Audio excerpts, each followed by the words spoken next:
Boys and girls, I have been waiting a couple minutes, a hot minute, as the kids say, to get these guys on collectively. Yeah, I could have got one on or the other one on. No, no, no, no, no.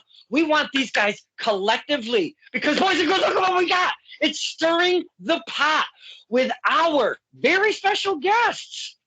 Yellow, black, black, yellow. Collectively, we have Corey Jackson and Ting Shi. Welcome to the show, my friends. Yes. Hey, yes. Having us. Thank you for having us. Absolutely. We have two young, hot upcomers, as they say, in the industry of pro wrestling. That's my jam. That's what I do. And we've talked to these guys maybe once, twice, a little bit on the side, behind the merch, take a little snapshot. But this is why we get the talent on. We get to learn where they're from, where they train, maybe a road story before we let them go and have a little bit of fun. But let's start because, it's a whole new world.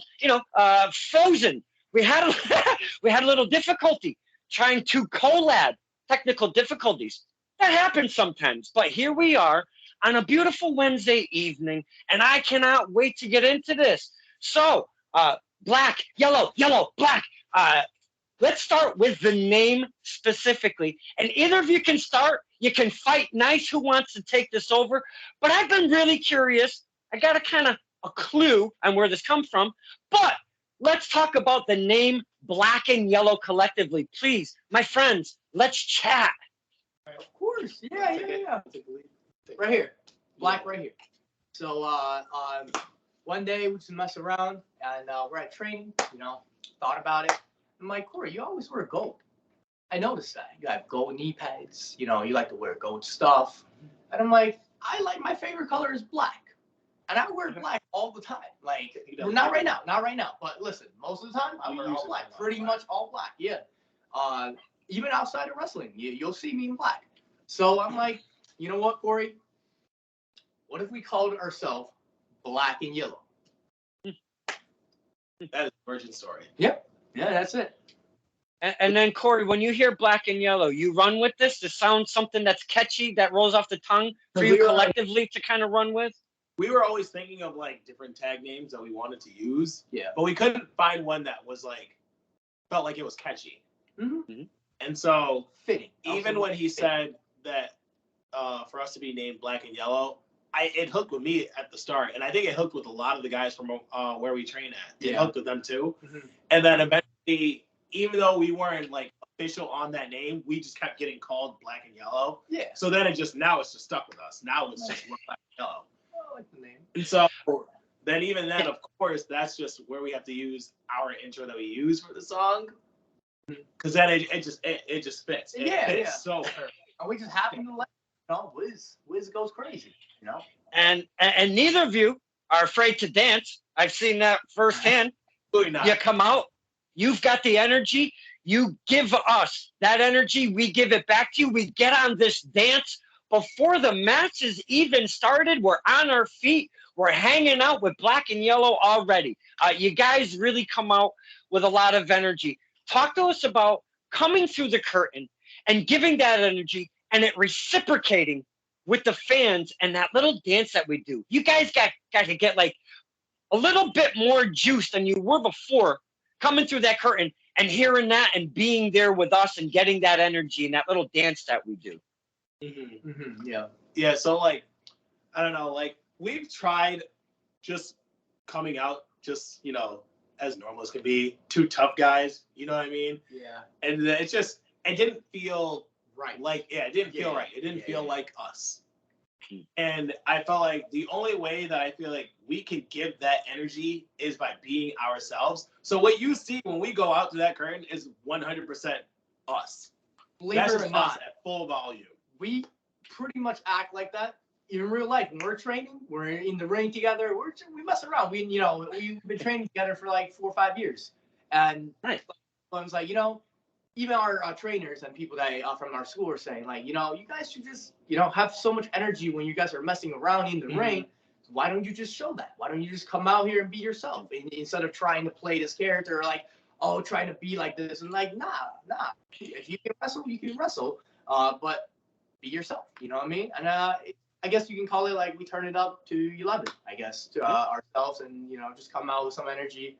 And also the nerves hits once we come out. So like I kind of just like all the time. Kind of not black out, but more like we're in the moment. I like blackout because you're black. Yes. I might name that my finisher. Blackout. But no, like so yeah, like we just come out. It's kind of natural for us. We just even if we're tired from the drive, or like it's been a while and I'm not feeling 100%, something like that, it still just comes pretty natural with us. Especially with us both together. We kind of channel energy from each other, like messing around and just brings out the energy. We talk character all the time on STP here, and the natural, the ability to take your natural self and give it a persona or a character for wrestling and turning it up to 11 or a million or to the heavens, if you will. Excuse me. Those are the characters that work best, because you don't have to play a character. You don't have to start from something by scratch, and you can kind of take your natural abilities and just kind of carry it over from real life into wrestling, turn it up, but still have so much fun. Because you guys, when you come through the curtain and during the matches and such, you interact with us, we interact with you. You guys seem like you're having an absolute blast from when you come through the curtain, win or loss, because we cheer you when you lose too, and you can't win them all. And we got that. And we say, you'll get them next time. And you say, you're damn right. And we keep that energy till the very end. You guys look like you're having an absolute blast together. Yeah, no, we are. I mean, look at that man smiling. He's not smiling right now, but once he's smiling, I'm telling you that he's having the best time of his life. Come on, now, don't cover your mouth. Anyway, like it's always good because like you said, it's just kind of it's natural now, so it's nothing forced. Yeah. Like I said, like what you see is what you're getting out of Black and Yellow when we're in the ring. Yeah. And so I feel like we've seen it already in like a lot of places that we have worked, of just they'll put like one guy paired with this guy and now they're just a tag team. Yeah. And that's just what it is. I mean, even then you see it on TV all the time too. Yeah. Of just two random guys or two random girls that are just paired together, and that's just it. Now they're a tag team, which is it's just random. Mm-hmm. It's just random because you're putting two singles competitors now just in a tag just to see how well they do. Yeah. Right. There's nothing that like I feel like that just distinguishes them. Yeah. Whereas I feel like with us, we've trained together for X amount of years now. Yeah. And we've only really done, I think we've done more of tag team matches than singles matches. Oh, absolutely by now, yeah. And even then, like, I don't know, like with us, it's more of like a natural feeling of like teammate chemistry. You know what I mean? Yeah. Rather than just like two guys that get thrown together maybe just for one night, or just thrown together to become a tag team. I feel like with us, we've had more of like years of building off of just a tag team chemistry. Yeah. That now it's just like second nature to us. Yeah. I mean, you'll see that even like when we're like selling merch or like at the table, like all of that, like us messing around with each other, and like it kind of, we do that even if no one's there. That's still kind of what we do. Like, I mean, so it's just it's not something like, oh, I have to force this out of myself and like be this. Right. Yeah, it's something forced. Yeah, it totally come off more like genuine, I guess. A lot of people say, and also it just comes off more easy. Like, funny thing, like even recently we cut a promo, and one of the advice I got was like, you guys are trying really hard to cut this promo and tell this thing and saying all these things, but you guys showed way more personality by just messing around. Instead of trying so hard. And I'm like, you know what? Honestly, that sounds cool. I'll see what we can get. And I'm not joking. If you watch that promo recently, it's for New Pro, and it was against High Seas. That promo, it was just, I told Corey, I'm like, look, man, when I come in, just play along. And it was a one take, and we did. I say we did okay. I say it was cool. It was cool. It was cool. You got a couple laughs. Yeah, a couple laughs. Yeah. But like we've gotten it through just like even then like talking with other people. That's like one of the main things that they always will notice is like you guys have like such a different type of chemistry compared to a lot of other people. Yeah. So like I think that's always something that's like very important. Like with our tag team is just that we're like legit a tag team rather than just two guys that got thrown together. Yeah. Now you're just a tag team. Yeah. Which I absolutely love as a fan. I mean, it has worked in the past, but not a lot. And when you see it on the indie scene specifically, yes, you could see a couple guys that you enjoy seeing as singles, Right. and maybe one of the guys didn't make it and it became a tag team for whatever reason or what have you. I mean, card is subject to change, as they always say in wrestling, so you never know what's going to happen. So I get that and whatnot, but I appreciate everything you're both saying right now because you're coming up together, and we're going to get into so much, hopefully, you know, because I can talk really, and we're going to get to so much, but bringing up, coming up together and wanting to make the tag team like a solidified, legitimate tag team, not two guys thrown together. And I know we're kind of harping on that subject, but it makes a difference. And we've got so much to talk about going from the training and going from singles to tags and all sorts of stuff. But since we're on this topic right here, and I'm wearing the merch, and I wear it for a very specific reason. This right here, we have some Dad Generation X. Oh, Now, yes, Dad Generation X, not D Generation X. Dad. yeah, Okay. Okay. The stepdads. Okay. And on the back it says, "You're grounded." All right. This is stepdad's merch. Now, when I posted that black and yellow was coming on STP, one Rad Dad, Radley Belmont, said something about they owe us a tag team match, or there's something about a tag team match that should happen with the stepdads. And not only that, a step further, if you go in the comment section a little deeper, I believe in the whispers in the shadows, there was a promoter, if I'm not mistaken, out of Bristol, Connecticut, that said that they could possibly make something like that happen. So let's get on this topic of yellow and black, the stepdads. What's going on? Tell us, talk to us. Is there a history? Is there storylines? What's going on here? I think I don't think there's like so much of a story. I think it's just more of we have always been like with the stepdads at like shows, so like we'll see them in passing, we'll always say hi to them, they'll say hi back. But we've never gotten to be in the ring with the stepdads. No. And so it's not, there's no, bad blood or anything. It's just more of like, we would like to test to see how we work together. Yeah. Okay. As black and yellow versus the stepdads versus black and yellow. We just want to see Yeah, who's better. Yeah. We had talks with stepdads, and we had long conversations about things, or wrestling, taking some advice. But like we respect them a lot, but also when it comes to in the ring, that's all game. We're ready to go, and we're ready to prove that whoever you put us against, we're ready to put on a show. You know what I mean? Okay. Athletic competition. No beef. Just, I had to ask as a fan because I love me some stepdads. I love me some black and yellow. So I had to find out what the hell's going on around here. Okay. So no beef, athletic competition with respect attached. I mean, respect. There might be a little bit of beef. He's trying to tell me what to do. He's got, but I'm chilling. No. Come on now. Wait to him to tell you what to do. Wait till you see. He's not telling me what to do. Exactly. See, don't tell me what to do. He told you what to do. He didn't tell me. Yeah, but you know what? After a specific month, you really shouldn't touch the thermostat. And during the winter months, it should be set at a very specific degree.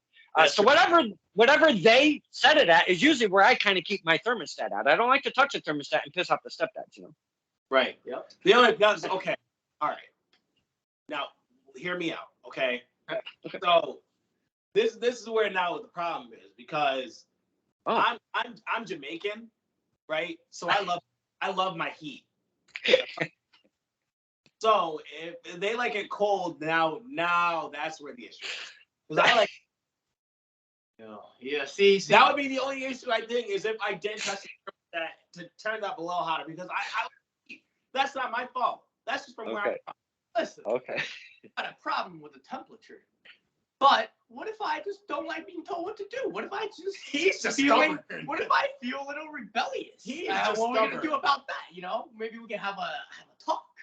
And Okay. we're peaceful. Okay. They are great couple guys, entertaining, good in the ring, have lots of fun. Totally bring us, the fans, on every single ride that they take coming through the curtain. But that's kind of on the same wavelength with you guys as well. Young up and comers right now.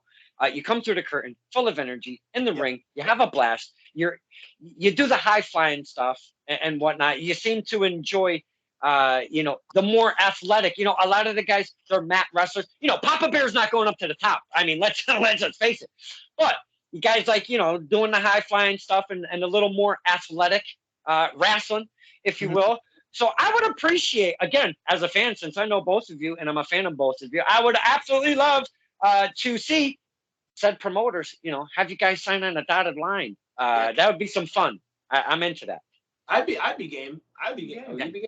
I'd be good. Listen, like I'm just saying, that's on the stepdads now. You've talked to us and you heard us. Hey. Now it's on the stepdad. Okay. They're Okay. cool. I'm cool with it. He's cool with it. Maybe I can do a wicked quick STP just to have the stepdads on and be like, hey, I was talking to Black and Yellow the other day. Blah, blah, blah, blah, blah, and see what they say. Maybe we could do a little quickie STP, a little call-in response, if you will. How about that? Tell him that I would turn the thermostat hotter because I need. And I He- want to touch it. He don't like being told what to do. So I just want to. So we'll see. We'll see how that goes. All right. No beef. Athletic competition. no, let's competition. Excuse me. I'm a one-man show, and it looks like a cheap-ass set back here. But you know what this is back here, my friends? This is memorabilia and pieces of stuff that I've collected that are near and dear to my heart. And again, it's a one-man show. There's no fancy green screen or little names on the bottom. It's very raw. No smoke and mirrors and stuff. But if I could just take a second, because I look behind me and I'm like, you know what? Some of the stuff that I've collected, it touches my heart. We have my nephew Jacob, myself, made up as Funko Pops from my sister Elsie. Beautiful work. Mm-hmm. We have Q the ref right here. Everybody calls him Ref Q, and it pisses him off. So when you see him, call him Ref Q. He loves it. Let's see. We have a lighter down here. That's for one Fly 9 Noriega, another young, hot up-and-comer. We have the Stirring the Pot with the DK initials right here. Can't see that. It's a championship that one Hoggy Hog from Center Ring made me. Beautiful, looks excellent. Presented to me on my birthday. We have HBO, handcrafted back there. Artiste. We have a Davey Cole. Do you know who Dave Cole is, by chance? This is a you question. No, I was asking. He's a New England vet. Been around for a hot minute, but he moved to Colorado, and he actually does. He hand paints the canvases like GCW and stuff like that. He's done many Beyond and many others. He hand paints the canvases and sends them back, and he makes custom Funko Pops, and he's an artiste himself. That's a little Davey Cole. One of my coworkers, she painted that for me. We got a Vinny Marsalia OG mask from ROH before that whole thing really took off. Won that in an auction. The Coke cans are from El Jabroni. I'm El Jabroni's #1 fan, by the way. I didn't know if you knew that. And then in the back, we have a Test of Strength, beautiful poster, all signed from the entire roster. J-Ro, Ref Gina, Blue Shoe, she signed her name right over J-Ro's face. It's absolutely my favorite part of the entire thing.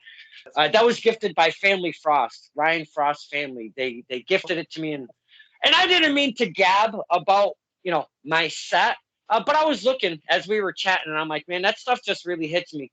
The stuff that you collect, the memorabilia, and as wrestlers, you got to start somewhere as fans. You guys got memorabilia that you have in your, your adjacent, your abodes, if you will. Maybe belts or T-shirts or whatever you've got going on over there as fans. Yeah, if you look behind us here, okay, maybe not here. That's the wrong location. However, I thought maybe there would be something here. No, but when we've gone when we were kids. Did you go to wrestling shows when you were little in China? Nah, bro, I was in China, bro. Okay, I'm sorry. Sorry. Come on, man. I'm sorry. No, that was a different question. That was a legitimate question for him. No, I was actually in China. He's I'm not actually from China. Literally in China. He is actually from So China. yeah. Okay. So when I went to local WWE shows when they would ever come to town, I would always try to get my mom to see if I can get something. I remember, I think it was my first WWE show, and I wish I still had it. I had a little cane necklace, and it had his face on it, and then it would light up red, and it would blink. And I thought, because I was in the nosebleeds when the ring was down here, I thought that Kane would see my little light being 6 years old. He didn't. He didn't. He didn't see. It's okay. It's whatever. But yeah, I think for Christmas I got the spinner belt. So I wore that all around the house. I wore it all around. And then even now, I got a couple of wrestling T-shirts too.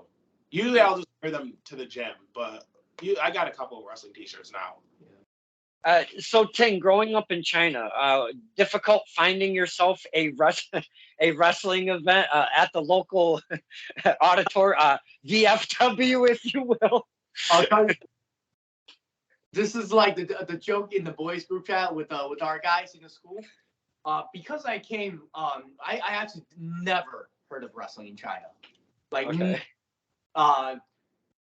When I came to America, it was funny because I just I was at my uncle's house and my uncle put it on, and I happened to see it, and I'm starting to be like, yo, this is real interesting. What is this?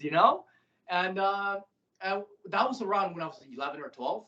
So I started real late, and I never really got to see I never started watching when I was childhood. You know what I mean? As 5, 6, this mark over here.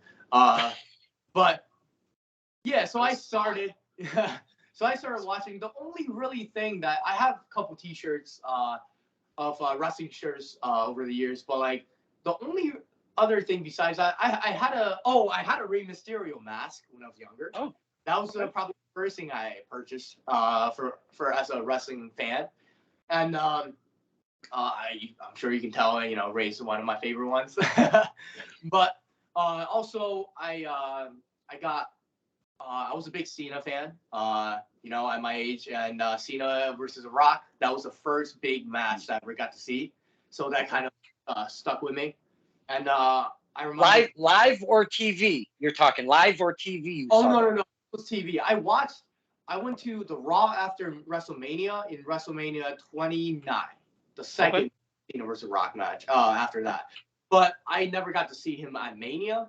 I watched it on TV. And I thought it was amazing. The whole show was pretty good, and that's I got the Cena wristband. I got the headband. I got that stuff. But besides that, though, I just got T-shirts. I think, yeah. We've been talking all of this stuff for about 23 minutes or so, and training has been mentioned more than once. And I love, that's one of the general things you kind of speak about, especially when it comes to the young talent when they're up and coming, and you get them on, a show or a podcast or what have you. You got to kind of get where their starts were. Please talk to us about the training facility. Did you guys come in together to come up together? No, he started. I think what was a 2 months, 3 months. Are you sure it was a couple? I thought it was a couple months. Yeah, that's what I mean. Okay. I would say He was a few months ahead of me.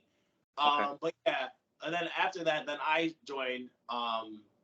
And then we trained out in Syracuse. So we're from Syracuse, New York. Yeah. Okay. Our trainer, we're all Kowalski guys out here. Yeah. We're all Kowalski guys. Yeah. He was trained by Killer Kowalski. That's Zachary Springate, the third. And Isis Effects as well. Excellent, excellent. You know, I'm a TOS guy. That's my home base, and you know they're all about the Kowalski lineage over there with a K1 Kowalski Classic Championship. I mean, Beautiful. what a beautiful, beautiful champion. Whenever I see that thing, holy shit sticks, and I pop. Oh man, I was like, look at that fucking thing. Oh my god, that is beautiful. It is a beautiful freaking belt. I do. I absolutely. You know, the straps at TOS, very original. You know, they come from the mines over there from the GM of Alex Rojas. Yeah. And, you know, and I'm sure there's some collab and whatnot, but love their straps, very original, surrounded with their test of strength in mind, you know, their theme and their look and their logo and the talent that they have. And I know this is about you guys, black and yellow. We're talking TOS right now in the K1 Classic Championship, Kowalski Classic Championship. Yep. Can we take just Pa Jose real quick? Ichiban, holy shit, this kid. I mean, this guy is on a tear right now. He's actually going to be debuting at MLW. He's right out of he's right out of the #1 dojo, Tessa Strength, out of East Hartford, Connecticut. Can we just talk about Ichiban? Because I know you guys have to be at least a little bit familiar with Ichiban. Please, Corey, start with us. Yeah. It's funny because when we were first like kind of starting out, this is when we weren't tagging. We were going out to XWA out in Rhode Island. Okay. And I didn't even know that I was gonna have a match. We would just go out with Mike Skyros for those matches and everything, and they were doing shows like every Thursday. And we would just keep going out with Mike and everything. And then eventually, I think Ichiban, he was my first singles match. Oh, wow. Ever. Yeah. So, like. Really? That was really cool. Wow. So, definitely to see, like, how far he's come, too. Yeah. Wow. For me, actually, I also had my first match at XWA. And it was I talked to Ichiban before my match, actually, and he can tell I was a little nervous, and I was like, oh man, they're like finally getting my chance to wrestle in front of a real like actual crowd instead of like matches, and it's this is different, and I'm not gonna lie, I did black out a little bit, but love that guy. He's great, friendly guy, and amazing in the ring. So, you know, maybe we can run it one day. I was talking with Tiffany too, and I was saying that I would love to see like an Itchy versus Ting. Oh, that would be something I'd like to see too. I think that'd be good. Yeah. I see. Hey, Alex Rojas, GM, come on, let's sign some shit. Let you know you never know. Out of line right now. Oh my goodness. And again, the boys and girls that usually watch know that I'm just all over the place. So let's kind of shoot back to the training portion of the program. The facility that you guys are training out of, please tell us, the boys and girls. So we like to, not only do we like to keep up with the talent and the promotions, we like to see where you guys come from, because maybe the fans that are watching could be an aspiring wrestler. So please talk to us about the facility that you guys train out of. Okay. Corey. Yeah. So as for right now, it's funny because this is kind of now coming full circle. So where we train at our school was the home for like the professional wrestling of their promotion, which is 2CW. Okay. And at 2CW, one of the places that they would run a show was at the Pastime Athletic Club in Syracuse, New York. And so like they would do shows there all the time. And now we've gone around and we've been moving back and forth, but we've moved now into the Pastime to train there. So I think that it's kind of funny because they used to train out in Great North. Not sorry, Shopping Town Mall. But Shopping Town Mall doesn't exist anymore. Yep. And then they would have the shows at the Pastime. But now they've just moved into the Pastime. We've moved into the Pastime, and now we just train there. So like, it's cool now because now we can train. We're training where they used to run their shows all the time. Oh wow, quite interesting. Ting, was it hard while you're looking to train to become an aspiring wrestler? Was it hard to find a facility, a school to train in? It was I did research and I was looking around and luckily like there was our school in Syracuse, so it wasn't that far. I know some people have to drive kind of a distance to to get to their closest school even, and it just happened to be that way. It was the closest to me. It was a doable distance for me because at the time I was like still 15, and I had to ask my parents to drive me. So like I had to find something reasonable, and also like I was just doing research, and I learned about the 2CW history.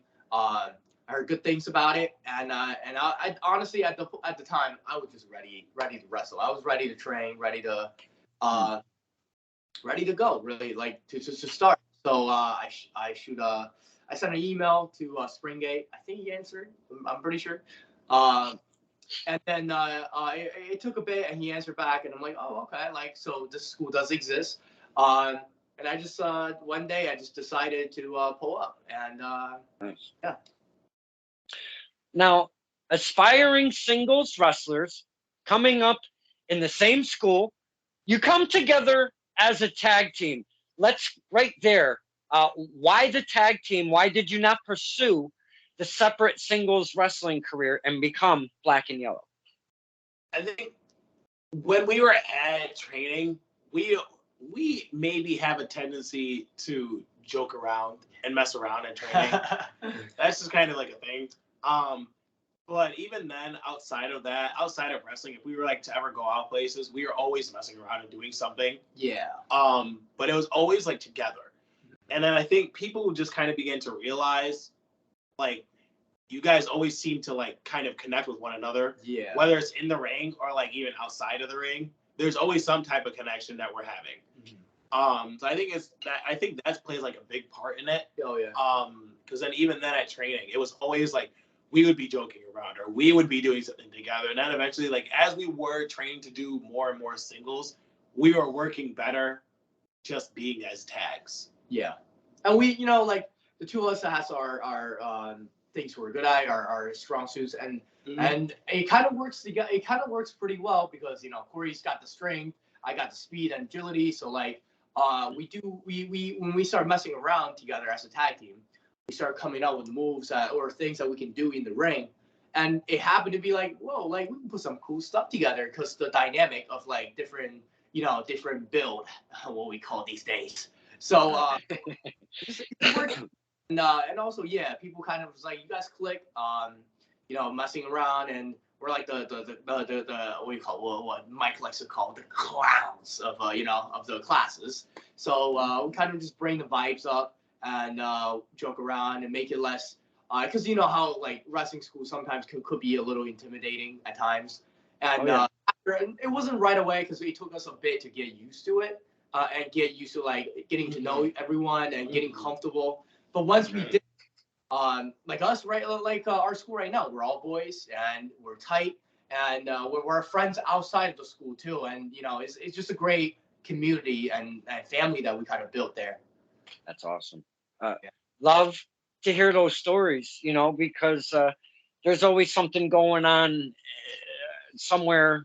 And I just love to have a solid school when you first get in and really enjoy yourself and be able to stick with it and pursue through the sacrifices and the perseverance of what it takes to become a singles wrestler is astonishing in its own.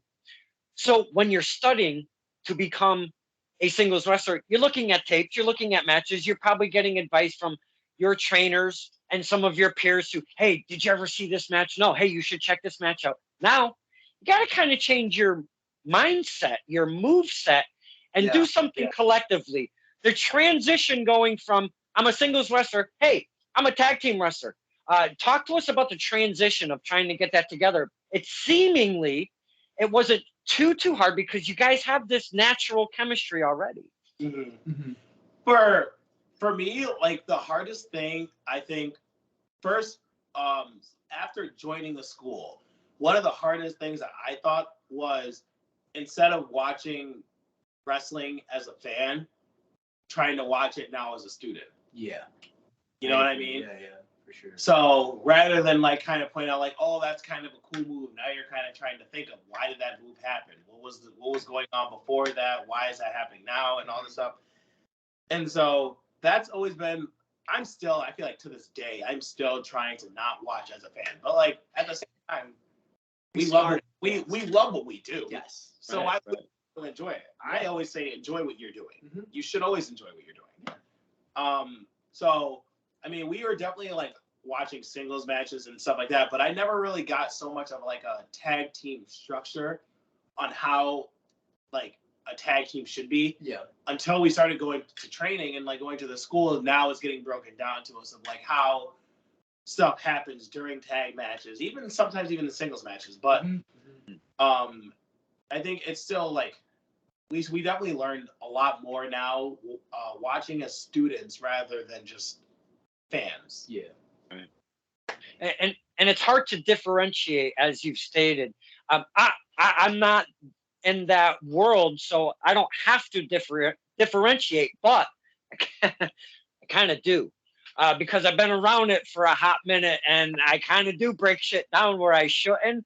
I should still be fanning, and sometimes it's kind of weird that I do that personally. Ting, talk to us about that. For me, also, is like I tried once, like the idea of like a tag team is more of like a solidified thing. I started to watch more things, try to come up with things that would work. I mean, I watched some of the tag team when I was younger. I thought they were cool, like the Hardys. And like mainly, there's a lot of stuff that we watch, and like for example, I'll give you this example. Like one day we're just messing around in the ring, and I happen to like Ray. I'm a Ray fan, as I mentioned earlier. And I really like the 619. I thought that was cool. And my size and everything, I feel like I could hit that pretty good. I think it would be nice. And Corey just happens to he's got the German on him. You know, he's got it in the bag. So I was like, you know, what if we set a guy up in a way that we can get him in this position, and I can hit the 619, and you can hit the German, and some stuff like that. It's just kind of like, okay, that could work. Let's see how it works. Let's see if if it's effective. And it kind of happened that way with a lot of things, and also with the help of our trainers. They knew our stuff a little bit more. Like they know our like strong suits and what we're good at, and try to like tell like instead of doing it this way, maybe you could add a little bit and make it just a little bit better here.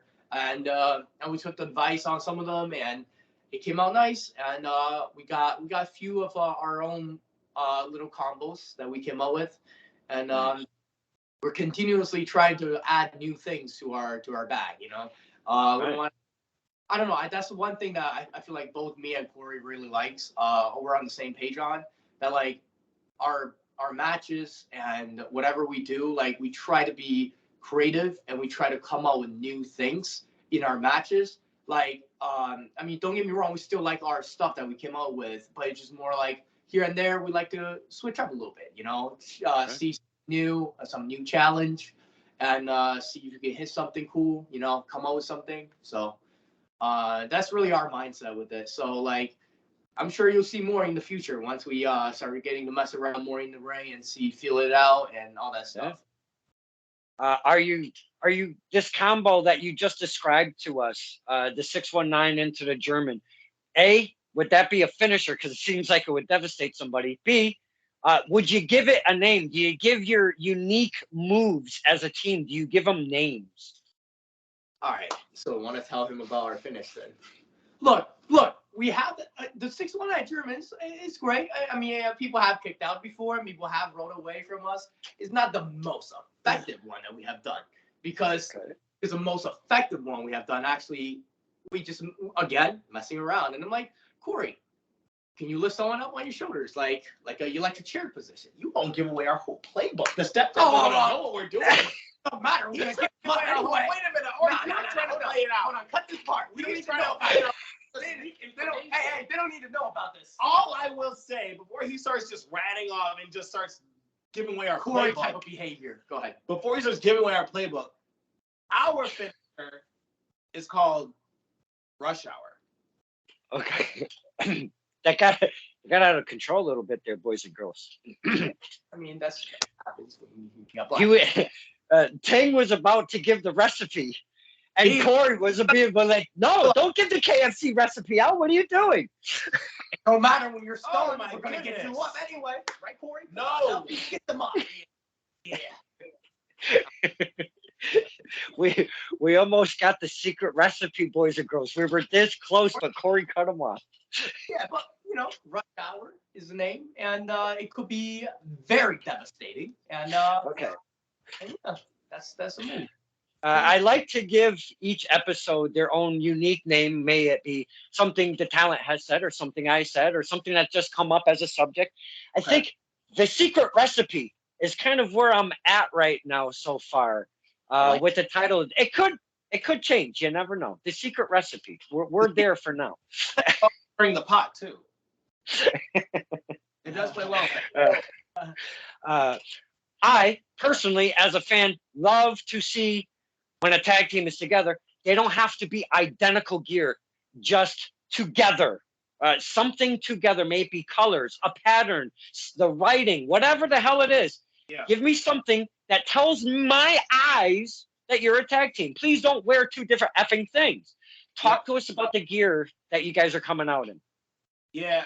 Because then that was one of my things that would kind of bother me was when they would pair two guys together or two girls together, but they're a tag team, but yet they don't wear this like anything related. It's not sometimes not even necessarily like the talent's fault. It's just like it's too fast or like on the spot. You don't have anything matching like that. It takes time. Like I'm sure all the wrestlers knows. It takes time sometimes for the custom stuff come in, and it can be a long time. So yeah, go ahead. And thank you for cutting me. Yeah. No, that's a great point, though. It is a valid point. You got to give it to them. I think like because even then it'll happen to where there people are trying to match gear to where like and like that's okay because then you can at least have like you said like similar color or like maybe a similar pattern or something at least that's similar with them to show that they are now a tag team. However, if I see somebody with like say purple tights and red tights and blue tights and yellow tights, I don't know who's on whose team. Yeah. There's something that I can see. I mean, I'll see two people working together. They could be great. They could work very well together, but just more on the presentation wise. It's like okay, we don't know, but yeah. So I have to give credit where the credit is due. Corey did in fact help design most of our the gear that we have right now. Actually, pretty much all of it. 95%.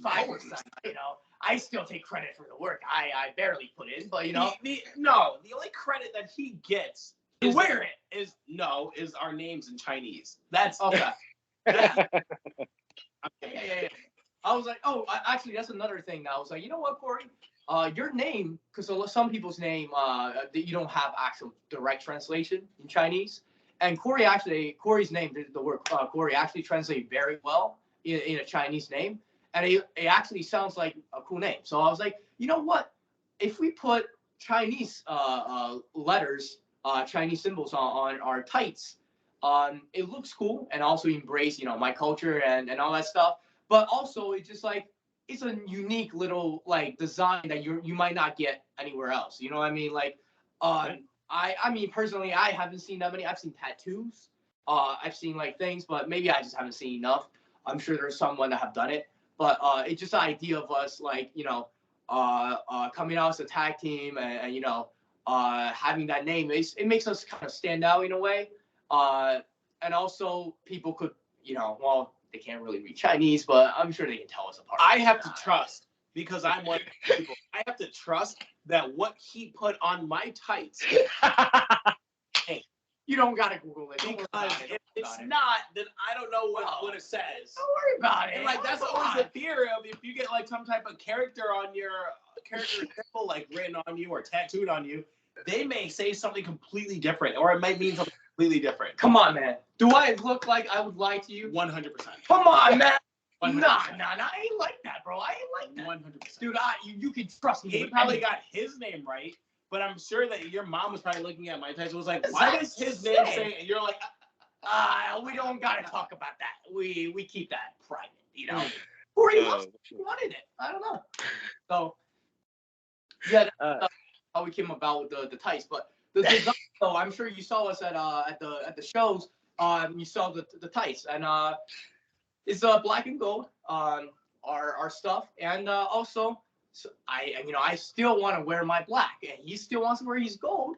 So I just happen to come out in a black vest, and he comes out in a yellow and slash gold vest.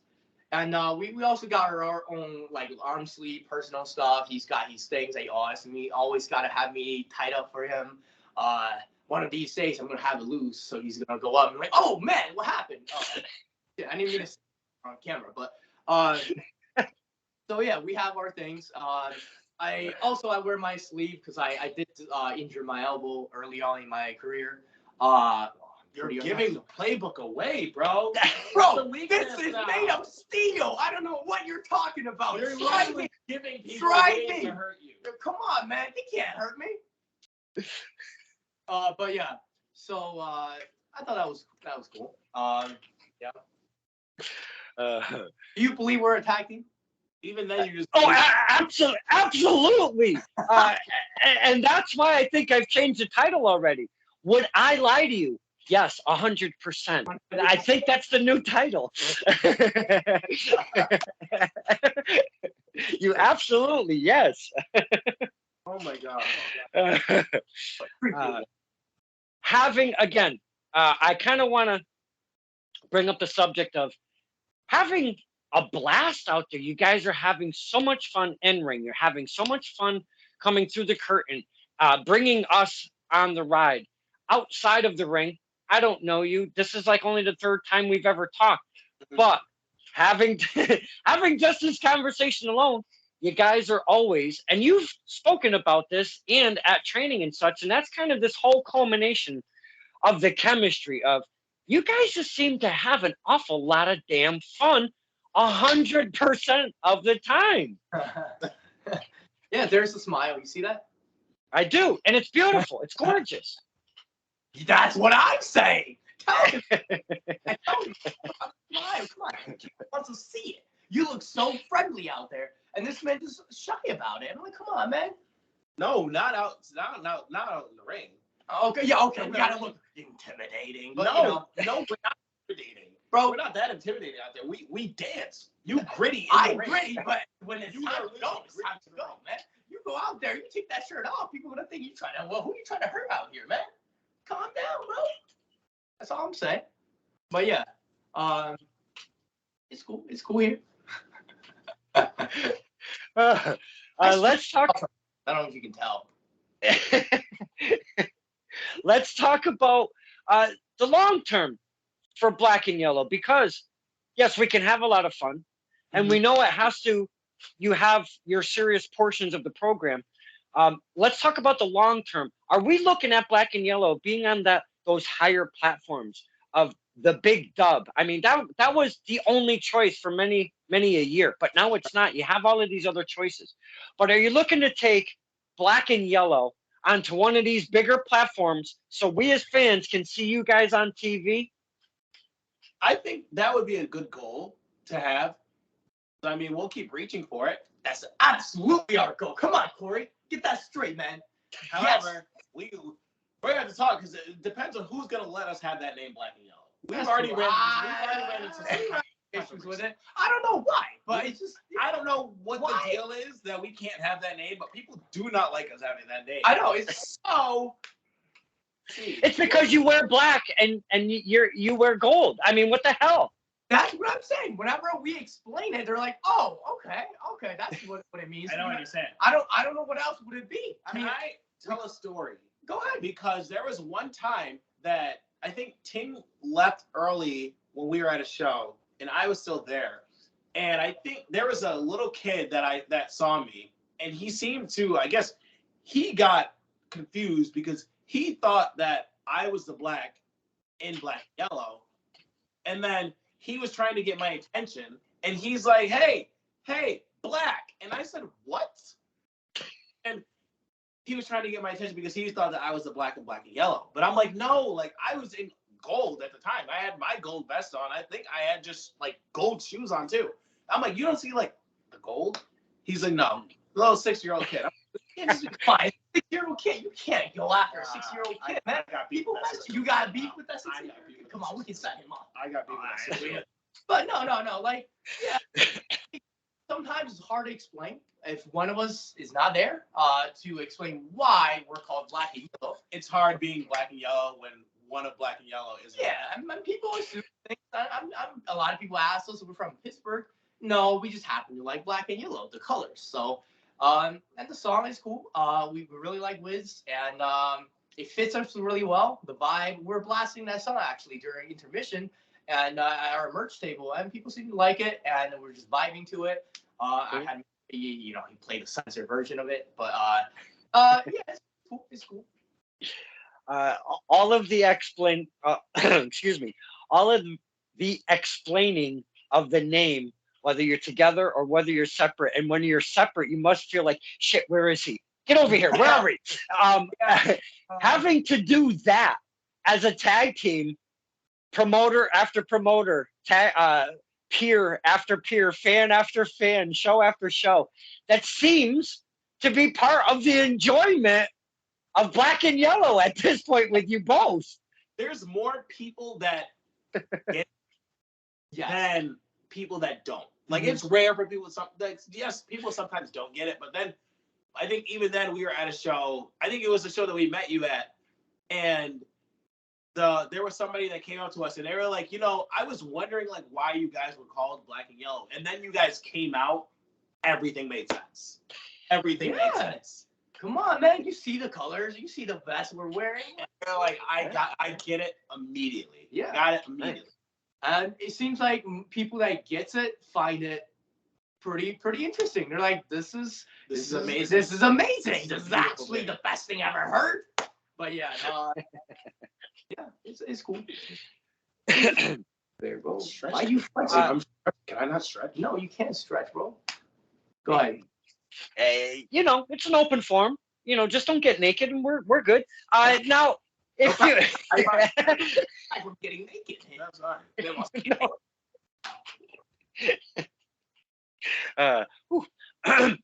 Now the training facility. You guys have just stuck with one because they do say, if you try out different facilities, you learn different techniques or different ways or different parts of the art of wrestling. Yeah. You guys are pretty comfortable where you are. You don't see yourself kind of going to different facility? I don't get me wrong. Like, yeah, we're definitely comfortable where we are right now with being in our school. We've gone out to Buffalo a couple of times. We've gone out to do like either tapings out there just to kind of work with the students out there, or like doing seminars out there. And then we're trying to go out to Rochester. We want to go out to Rochester too, because there's a couple of guys out there that are putting in some good work. Mm-hmm. So we definitely want to try to get out towards like the Rochester area. Yeah. We've gone out to Binghamton as well. Only before we started hating that place. Before they didn't like us. You know what I mean? Like we went there a few times, got might not have got kicked out. We'll see. But then we got a whole thing going, and now like we got actually this weekend we're pulling up at Binghamton for our matches. We'll see how. Awesome. Have you guys found yourself doing the seminars that kind of tour around from promotion to promotion? Some of the older, for the boys and girls that don't know, the seminars that kind of go from one promotion to another as they are being, they're getting paid for their work at the show, previous to the show, usually the same day, sometimes the day before or such, however it's scheduled. They'll do a seminar, and that talent will go to the promotion, and it'll have to be, first, you got to pay to get in. We set this all up almost like a little ticket sale, like an event would be. And the talent that want to learn from said veteran talent, it could be, Fandango, Dirty Dango. Sorry, please don't FCC me. Dirty Dango, he's doing his thing, and he'll go to promotions and he'll speak with the students, or any, aspiring wrestler. Doesn't matter your age. You just got to pay the 20, 30, 40, $50, whatever it is. And they do these things all around the United States, and I think all around the globe, even in different promotions across the globe. Do you guys? And I know I'm kind of long-winded on this, but I want to explain it a little bit. Do you guys do the seminars that come around at all? It's really funny that you said Dango because we did a Dango seminar. We literally. Oh, Okay. Yeah. We did a seminar with him like a couple months back. Mm-hmm. all right. Yeah. Every little bit in wrestling helps on that learning tree because there's a lot of tools in that toolbox. Yeah, what I liked with the Dango seminar was that he made us kind of pair up with each other to have a match, and then he would give you advice, just kind of like of stuff that he would do. Like there wouldn't be any like a long match, but it would be like 5 minutes. 5 minutes around. Yeah. But then he kind of give you like just kind of tell you what he liked, what he didn't like, or how he would want to change it into a different way. So like, it was really cool to kind of get his advice. He was super, super nice dude. Super cool. Nice. Yeah. I have heard that he has a great rapport out there on the indie scene since he's been out of the dub for a while at this point. Yeah. Ting, you find these beneficial as a talent, correct? Yes, I do. I for sure. It's always good to learn. I mean, especially from people that are like veterans out there. Absolutely, there's always things that you can learn from anyone, really, especially in the ring. And I feel like that seminar really helped us. There was some good advice that he gave us. I'm not going to talk about it because apparently I read out all our strategies out here. The secret recipe, my man. Yeah. But yeah, we the best part about the seminar, one of the best part about the seminar was when we did in fact ask him what he thought of our game. He thought it was cool. But all right. the better part about it is that I get the chance to hurt my tag team partner in a quick match. Practice. What we call it, practice. And we're just there's times things gets heated. And when it's time to go, it's time to go. Don't rub your face. Come on, man, cheer up. But yeah, but yeah, in the moment, I thought we both did really well. I liked how it was the quick story we were trying to tell, whatever, and we got positive, mostly, hopefully. Maybe he will say differently, but at least he told us it was positive reviews. Nice. But sure, there's definitely a lot of things we can work on and perfect it, But yeah.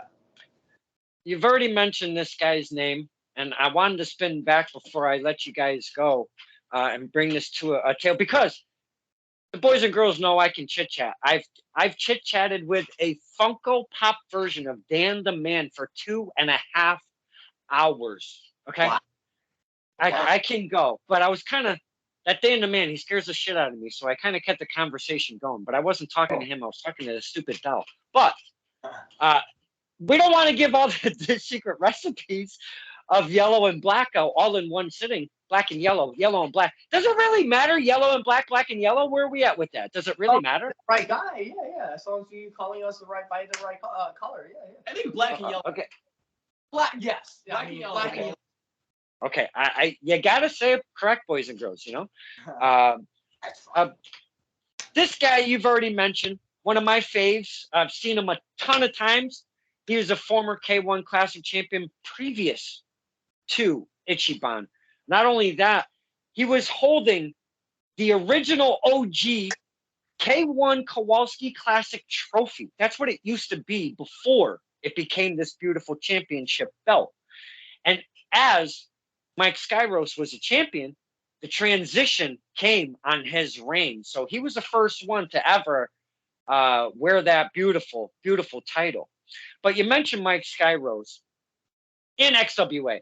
I would go to XWA 2-hour drive as a fan every single Thursday after work with my dad and go to the XWA Throwdowns. I would go to all of their big shows on the Saturday nights for, I don't know, maybe a year or so straight. I mean, I spent a lot of time on the road going back and forth from Connecticut to Rhode Island, let me tell you. But Mike Skyros, absolutely love that guy. He is the guy that has told me about some of the upcoming talent from his area more than once, and both of you have come up in conversation. Boy. talk to us about a guy like Mike Skyros, because now, from what I remember, what we were saying previously, you took the rides to XWA while Mike was probably already on the bill, I would imagine, and you guys were taking the drives just in case, because you never know. Have your gear ready, as they say. And you guys start working over there, and as the story goes, Ichiban is Corey's first opponent. That I'm an big Ichiban fan. Absolutely fucking love that fun fact. I'm sorry to drop an F-bomb. But taking the drives and doing that with a guy like Mike Skyros, that guy, big heart, a lot of knowledge, been around, and he loves, absolutely loves to see the young upcomers that are doing it right, doing it right. Talk to us, the fans, about a guy like Mike Skyros. Please, Corey, start. Good old Moon Boy is what I call him. Moon Boy. He is Moon Boy. Yeah, when I first started in training, I don't think Mike was there because Mike, I want to say that he had hurt his wrist or something. So he wasn't at the training for like I think a month or two when I did start, and then he finally joined. But I think growing now, like he's helped us in so many ways that I don't think he realizes. Yeah, a ton. Even then, like I think moves that we do now. Notice how I didn't give away the secret recipe? Oh, yeah. Moves that we do now is stuff that Mike himself has helped us to kind of formulate out. Yeah. Okay. So as like we have like obviously we always say it, we always have our trainers, but like Mike is right there. Yeah. He's right there with us. For sure. Because he's gonna be the one that's kind of going out there on the road with us. Mm-hmm. He's always on the shows usually that we're on. Mm-hmm. So, and I feel like without Mike, there really is no black and yellow. That is correct. That is true. I mean, our opportunities, it was, Mike really put us kind of on the map in a way that we finally, people started hearing about us. And also, one big thing I love about Mike is like, he would tell us how it is. So if there is something that is not good, he doesn't like, or I'm sure people have different views on things. Oh, I like this, I don't like that. But there's things, if he's bad, he will tell you. And I feel like that way it made us much better in a way that like we're not gonna just settle for less. Like we want it to be good, and we want to make sure that we have our stuff good. So when it's time to show it, you don't want to mess up. You know what I mean? And yeah, that's a big thing about him. And I trained with him ever since I was 15. So we also been in the ring a lot. And he also seen us grow as wrestlers individually, and like things that we got good at and things that we become specialized in, whatever. And yeah, he definitely, there's a lot of, if there's anything, I mean, at shows, even now, I'm sure there will be more in later too. We talk to Mike about it. If there's some questions or there's things that we are not sure of, or advice that we want to hear from someone, we go to him. What we like to call him, the veteran. But yeah. Love me some Mike Skyros, and it shows that his knowledge and his heart, and like I was saying earlier, passing it to the younger guys that are coming up. I had to, absolutely had to speak about one Mike Skyros. I would have kicked myself in the ass if I did not. Yeah. Usually about right now, I would ask, for some deets for, so we can find you on the socials and stuff. But you guys have been around for about what, say 4 years or so, 5 years? Where are you? 3, 4, 5 years right now? Are you talking about training, or are you talking about just like wrestling? Together as Yellow and Black doing your thing. We've probably been around for maybe a little bit over a year. Yeah, like 2, maybe 2 years. Yeah. Really? Yeah. Huh. See, now I didn't specifically ask that question because I hate asking general questions, but I was going out on a limb because the chemistry is so there. You would think that you have a few years under your belt already. Son of a bitch, I applaud both of you. Yes. Well, I don't have a trained eye or nothing, but I'm just saying. Longer than we've been on wrestling. shows. Yeah. Because Right. both came in like, we had our phases of things. We grew out of it, even outside of the ring. You know what I mean? Right. Different stages, everything, and like, yeah, like we know each other for 5-6 years now. Mm-hmm. And yeah, we've been doing this with each other like for a while, but so yeah, like we go on shows and yeah, like a lot. We definitely can work on a lot of our craft and just perfect it more. But yeah, like that's why like I feel like a lot of people are they're like, oh wow, you guys really have natural chemistry, just clicking. And I think a lot of that has to do, like, once again, like just being outside of the ring. Like if it clicks outside the ring and you're comfortable with each other, it hopefully will click. You know what I mean? All of this chicanery, tomfoolery, if you will, shenanigans, Mm-hmm. if you will, that happens with Black and Yellow. Before we let you go, please, oh please, and you both can tell one separately or together, however you want to do this. Please share any type of fun story with us, the fans. May it be on the road, may it be at the training, may it be at an Applebee's somewhere, post show, having a dinner, gas station, stuck on the road. Could you both share a story with us, the fans, if possible, please? You can go first. Yeah, you got this. Go ahead. Well, I'm trying to think of, a story. No, right now. Go ahead. Just on the spot. Come on, man. My car broke down on my first wrestling show, actually. Oh shit! I don't know about this. It wasn't funny at all. No. Yeah, no, I was actually traumatized. I'm trying to think. Yeah, but like I was coming home from one. It was my first indie show. So I was riding out with, I believe, actually no. Well, I drove separately, but I know Skyros was there. And then a couple of our friends from training too, they were all on the show. And I think I was just kind of helping out with the show anyway. And then on my way back, my car just started like smoking from the engine on the throughway. So that was really cool. That was my first indie show. That's literally gonna be my only memory of it was my car. As they say, once you start taking those bumps, if you come back after the first day, you probably got someone on your hands that wants to be a wrestler. Yep. If you didn't quit after that first night, son of a bitch.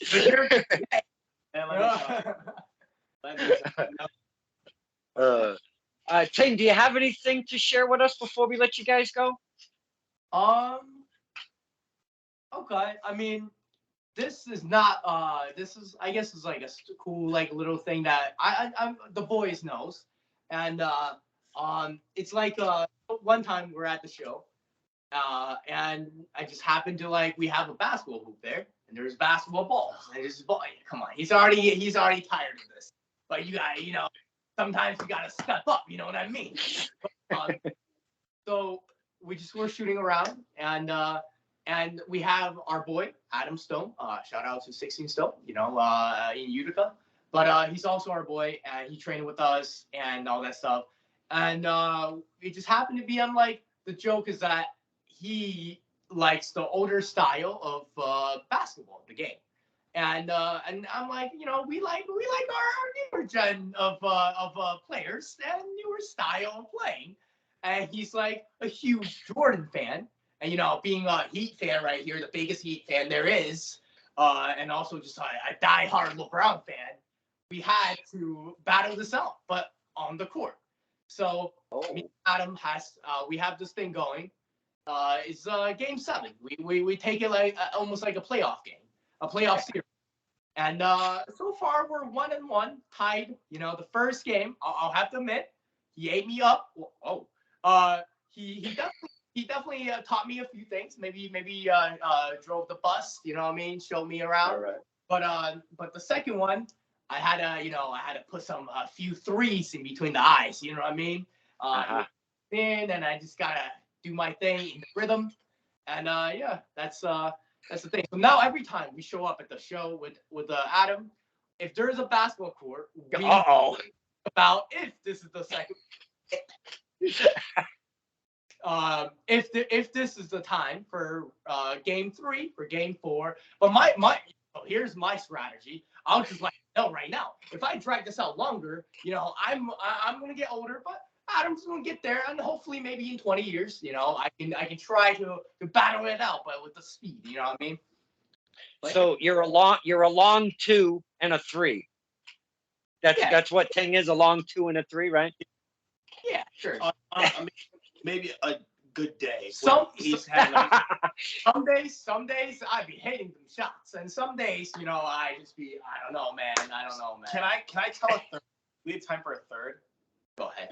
Okay, so how about I tell you? Obviously, you've seen now my traumatizing first indie experience.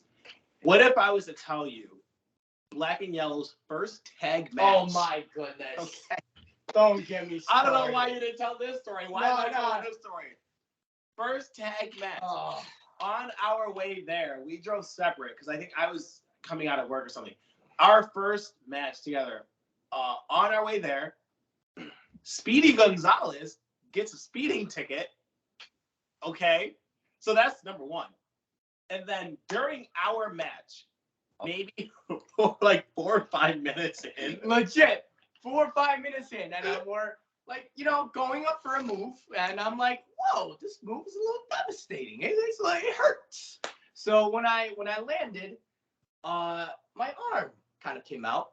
My elbow. Man dislocated his elbow in our first match. I dislocated my elbow in our first official tag team match. So not only did he get the speeding ticket, dislocated his elbow. Worst day of my life, but best day of Corey's. Best day of my life. See, great. And to this day, I'm going to get him back one day. Best day of my life. Oh my Nothing but the worst for Corey. Oh but yeah, anyway, so yes. So he had a, my girlfriend was there at the time, so she drove me I actually rode in an ambulance, and she was in there with me.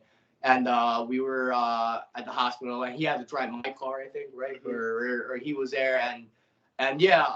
Funny thing is, I didn't want to. I was being stubborn, so I didn't want to stay overnight there. And I don't really like taking like things if I don't have to, like medicine, especially like painkiller wise stuff. So like I asked them if they could just put my elbow back without putting me under. And they first were like, I don't think we can do this. People usually don't do it this way. I'm like, I just want to get out. I kind of hate being here. And I'm like 2 hours away from my house. I was 3. Yeah, good. Should have been 4. I was like 3. But yeah. So yeah, and I'm like, you know what? Just put it back. So I had a bite on the towel. It looked like I was being tortured. But no, they put it back real quick. The doctor was like, he didn't know because he was like, usually the patient is sleeping, so give me a second. and back, and I'm like, oh. And honestly, I think that really helped with the recovery because maybe it was the physical therapy too. Who knows? But I came back pretty quick for the injury. The doctor was a little concerned because he didn't want me to rush it. But I was like, come on, man, I can do a handstand now. Come on, you got to let me go back. And, yeah, so that was cool. I thought that was cool. But one hell, after, this guy still didn't give up on me after he's seen his tag team partner dislocate elbow on the first show. That's why, he a real one after all. Wow. Best day of Corey's life and the worst day of Ting's life. Wow. You two are something together. I see the Black and Yellow Express just like moving forward for some time to come. You guys were absolutely effing fantastic. Thank you so much for spending the time with us, the fans. I really do appreciate that. Thank you. Thank you for having us. Absolutely. We really like your vibes. As soon as you mentioned it, you reach out to us. We're like, yeah, we gotta get this thing in. And finals, I was in class, so like it dragged out a little bit. But I'm glad we got to have this. And you went through a sickness also. I also went through a sickness. You were going through something. In fact, I'm still on antibiotics right now, but it'll be over. Hopefully. You're good, man. Come on, get close. We should get close in person, right? Why don't we hug it out for end of the show? What do you think? What? Well, I mean, you guys can hug it out. There is nothing wrong with that. But before we do let you guys go, we got a couple things that we have to get out of you guys. Where can we see Black and Yellow? Give us deets. Give us some names and dates and places to go, please.